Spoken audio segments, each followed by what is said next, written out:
কপালে দিলাম ফোঁটা, জমের দুয়ারে পড়ল কাঁটা। আজ ভাই ও বোনের বন্ধনের উৎসব, ভাতৃদ্বিতীয়া বা ভাই দুজ নামে যা পরিচিত। এই মুহূর্তে সারা বাংলার সঙ্গে সঙ্গে সারা দেশে পালিত হচ্ছে ভাই ফোঁটা এবং ভাই দুজ। আমরা নজর রাখবো পরিষদীয় মন্ত্রী শোভনদেব চট্টোপাধ্যায়ের বাড়িতে। সেখান থেকে আমাদের প্রতিনিধি অয়ন ঘোষাল আমাদের সঙ্গে রয়েছেন সরাসরি। অয়ন, কি ছবি দেখছো ভাইফোঁটার সকালে মন্ত্রীর বাড়ি?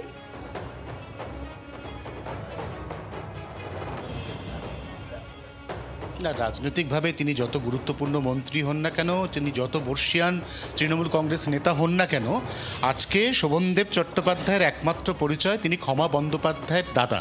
এবং এই অবস্থায় দাঁড়িয়ে আমি প্রথমে একটু ভাই ফোঁটার যে প্রক্রিয়াটা সেটা অবশ্যই একবার আমরা দেখতে চাইবো, কারণ আমরা বারবার বলছি ভাইয়ের কপালে দিলাম ফোঁটা, জম দুয়ারে পড়লো কাঁটা। তাহলে শোভনদেব চট্টোপাধ্যায়ের যে জম দুয়ার, সেখানে কিভাবে কাঁটা দিচ্ছেন তার বোন, আমরা একটু আগে সেই ছবিটা দেখাবো দর্শকদের, এবং তারপর অবশ্যই কথা হবে আমাদের শোভনদেব চট্টোপাধ্যায়ের সঙ্গে।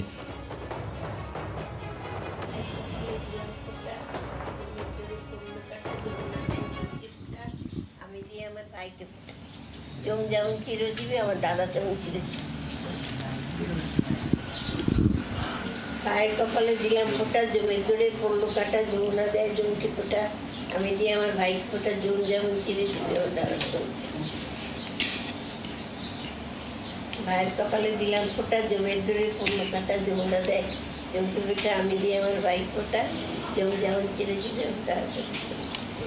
তাহলে দাদা, ভাইফোঁটার পর্ব তো সাঙ্গ হলো, এবার একটু রাজনৈতিক প্রশ্নই করা যাক।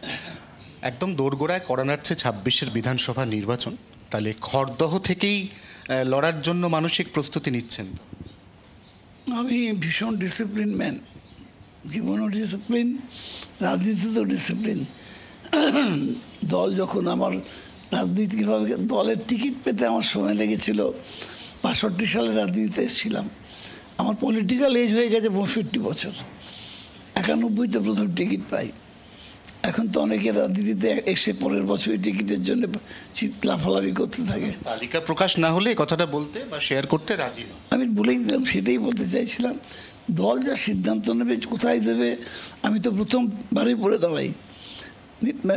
তৃণমূলের প্রথম প্রার্থী হিসেবে রাজবাড়িতে চলে আসি 8 বছর বারুইপুরে থাকার পর।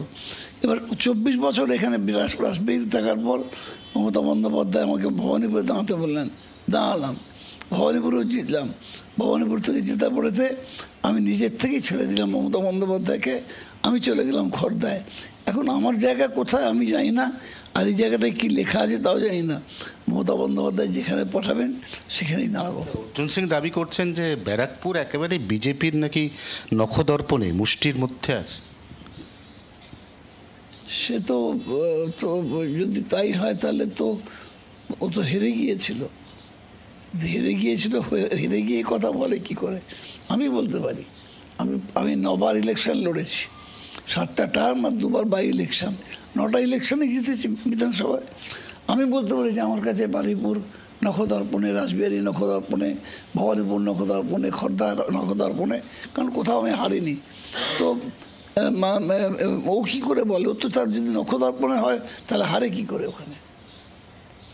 যেরকমটা আমরা ইতিমধ্যে রাজনৈতিক সূত্র মারফত খবর পাচ্ছি, সেটা হচ্ছে যে ভাইফোঁটাই হচ্ছে আমাদের এই যে শারদোৎসব, প্রায় 1 মাস 10 দিনের যার মেয়াদ, তারপরের থেকেই তো ঝাঁপিয়ে পড়তে হবে ভোটের ময়দানে, জনসংযোগ করতে হবে।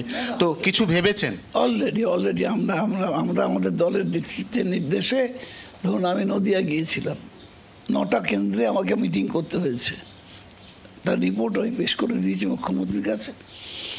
এবং আমাদের এই প্রক্রিয়াটা আমাদের পুজোর আগে থেকে স্টার্ট হয়েছে, এবং ইন বিটুইন পুজোর মধ্যেও এটা হয়েছে। আমাদের পাবলিক কথাটা জানতে পেরেছে আমরা জানি না, কিন্তু আমরা এর মধ্যে প্রক্রিয়াটাকে চালু রেখেছি। প্রশ্ন না করলেই নয়। বিজয়া সম্মিলনী হচ্ছে আমাদের, যে বিজয়া সম্মিলনী হচ্ছে তার বেসিক বিজয়া সম্মিলনী, মিষ্টি খাওয়া সব হচ্ছে, কিন্তু তার মধ্যেও রাজনৈতিক প্রক্রিয়া বন্ধ নেই, চলছে, তার মধ্যেই চলছে, একই সঙ্গে চলছে। সেটা কাকদ্বীপে একটি ডিস্টার্বিং ঘটনার কথা আমাদের সামনে এসছে, আমিও জানি আপনিও জানেন, একটা মূর্তি ভাঙাকে কেন্দ্র করে।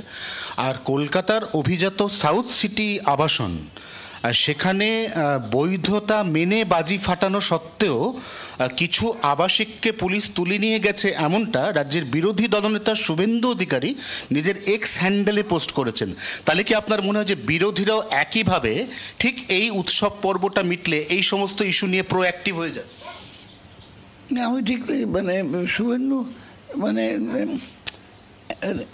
এমন এমন কথাবার্তা বলে, এসব কথাবার্তার উত্তর দেওয়ার খুব একটা প্রয়োজন আমি মনে করি না।